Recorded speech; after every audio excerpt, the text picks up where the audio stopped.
Shalom, selamat pagi jemaat Tuhan. Berjumpa kembali dalam Doa Pagi Online.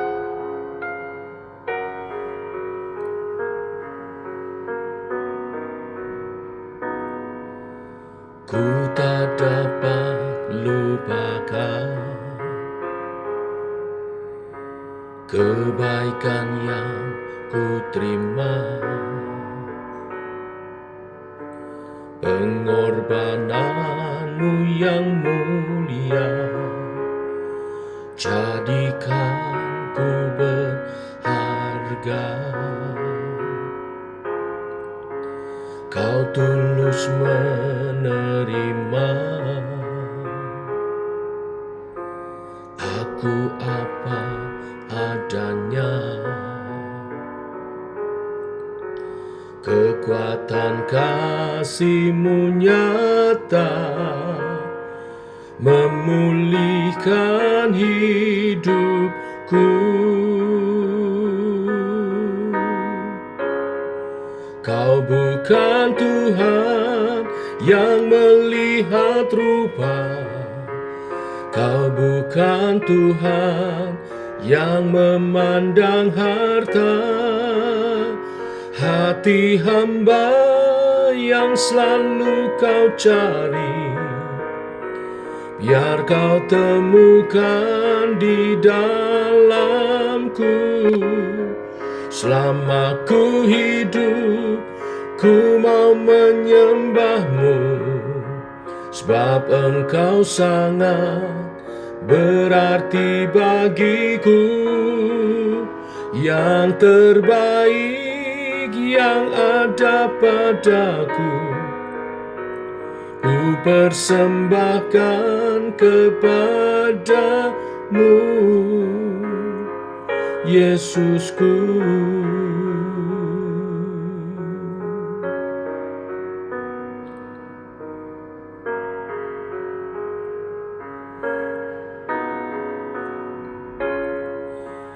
Ku tak dapat lupakan kebaikan yang ku terima, pengorbananmu yang mulia, jadikan ku berharga. Kau tulus menerima aku apa adanya. Kekuatan kasih-Mu nyata memulihkan hidupku. Kau bukan Tuhan yang melihat rupa, Kau bukan Tuhan yang memandang harta. Hati hamba yang selalu Kau cari, biar Kau temukan di dalamku. Selama ku hidup, ku mau menyembah-Mu, sebab Engkau sangat berarti bagiku. Yang terbaik yang ada padaku, ku persembahkan kepadamu, Yesusku.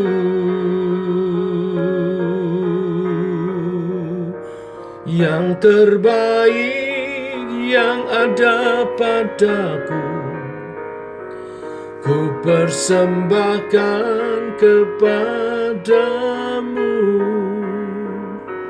Yesusku. Oh,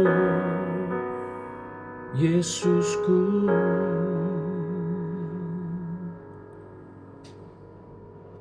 Tiba waktunya untuk kami merenungkan firman-Mu. Firman-Mu lah suluh dan terang bagi jalan kami. Berfirman Tuhan, Terangi jalan kami, tuntun langkah kami. Oleh kebenaran firman yang sebentar kami renungkan. Dalam nama Tuhan Yesus Kristus. Amin.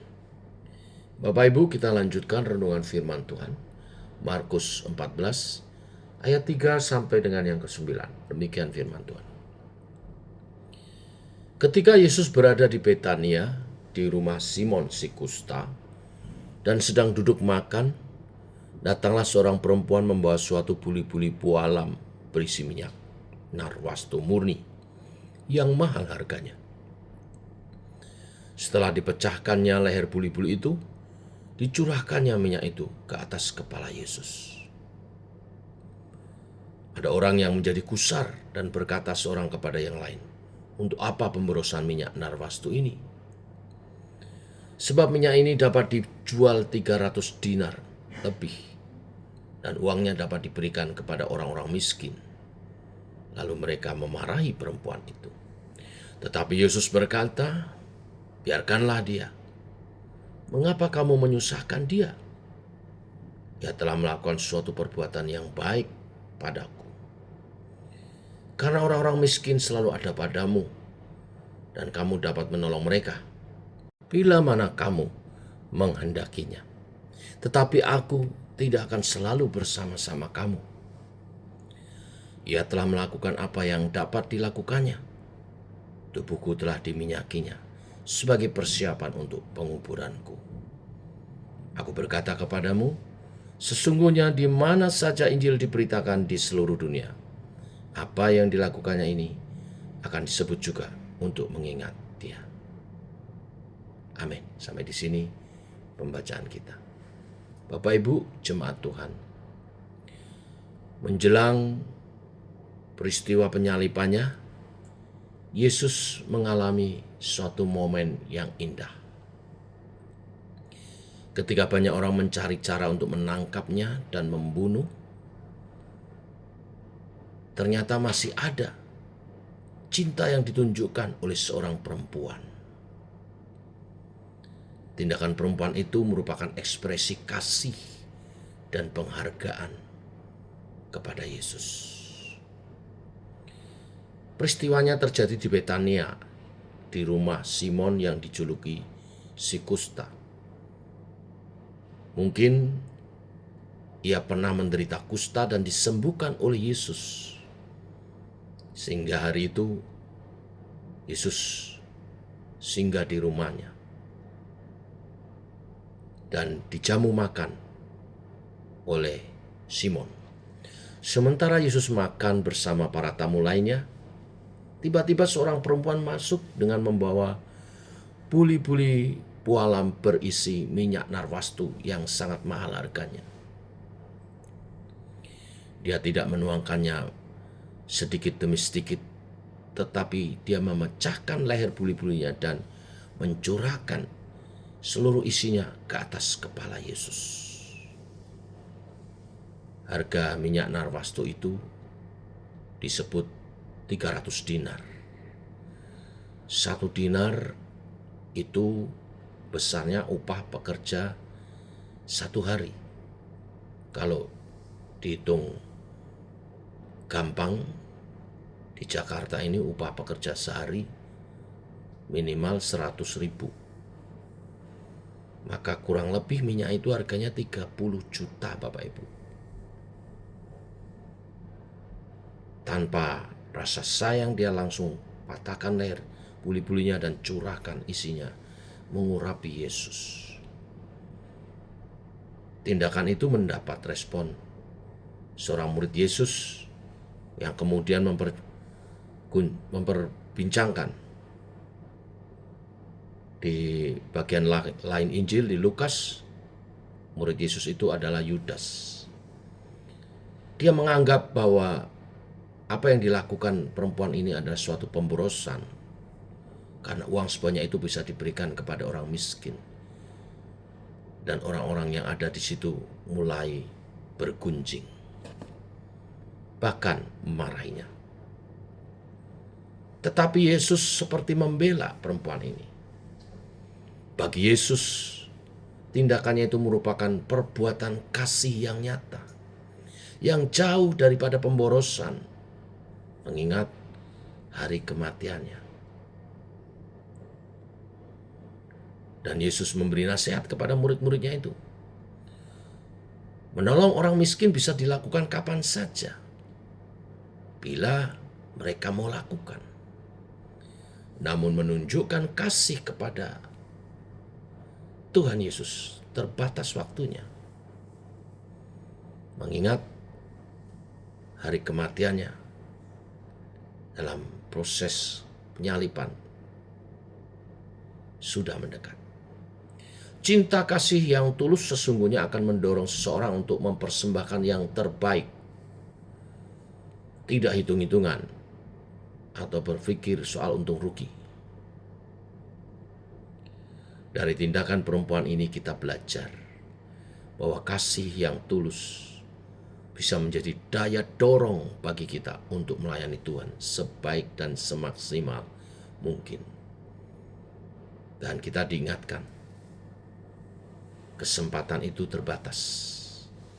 Kalau apa yang dilakukan wanita itu terbatas karena Yesus sebentar lagi akan disalibkan. Kalau kita adalah terbatas karena kita tidak tahu seberapa banyak umur kita. Selagi masih diberi kesempatan hidup, itu kesempatan untuk menyatakan kasih kepada Tuhan melalui pelayanan yang baik dan maksimal. Ketika kita memiliki kesempatan untuk melayani Tuhan, lakukan yang terbaik. Bukan melayani dengan sisa-sisa, dengan asal-asalan, sisa waktu, sisa tenaga, sisa materi kalau masih ada. Tetapi layani sebaik-baiknya dengan sepenuh hati, jiwa, daya, dan upaya. Sebab bagaimanapun Tuhan Yesus sudah mengasihi kita lebih dahulu dengan kasih-Nya yang sempurna, dengan memberikan nyawanya. Tebus dosa, ganti segala hukuman kita. Jadi pertanyaan bagi setiap kita pagi hari ini, sudahkah kita melayani? Sudahkah kita memberi yang terbaik melalui pelayanan kita? Tuhan memberkati. Mari kita berdoa. Bapa, kami mengucap syukur oleh kasih dan rahmat-Mu, anugerah-Mu. Pagi hari ini kami bangun dalam keadaan sehat. Sehari lagi Kau memberi kesempatan untuk kami menyatakan kasih-Mu. Sebagaimana firman yang kami baca renungkan hari ini. Kami mau belajar dengan seorang perempuan yang mengurapi Yesus karena cinta kasih-Nya kepada Yesus, karena menyadari Tuhan begitu mengasihi dirinya, dia diubahkan hidupnya. Setiap kami yang menyadari hidup kami diubahkan bertemu dengan Yesus akan memberi kehidupan kami bagi kemuliaan Tuhan, menyatakan, mengekspresikan kasih kepada Tuhan dengan ketulusan. Tidak hitung-hitungan, tidak hitung untung rugi, tapi melayani sepenuh hati, jiwa, raga untuk kemuliaan Tuhan. Berkatilah pelayanan kami. Biarlah kasih-Mu itu yang menjamah membebat hati kami untuk melayani Engkau Tuhan. Menyatakan kasih Tuhan juga dalam setiap pelayanan kami. Ini doa kami, Roh Kudus menolong, meneguhkan setiap kami menjadi pelaku-pelaku akan kebenaran firman-Mu. Kasih yang sejati, kasih yang nyata dalam perbuatan bagi Tuhan melalui pelayanan kami. Dalam nama Tuhan Yesus Kristus. Amin. Demikian saudara doa pagi kita. Selamat pagi, selamat melayani Tuhan. Shalom.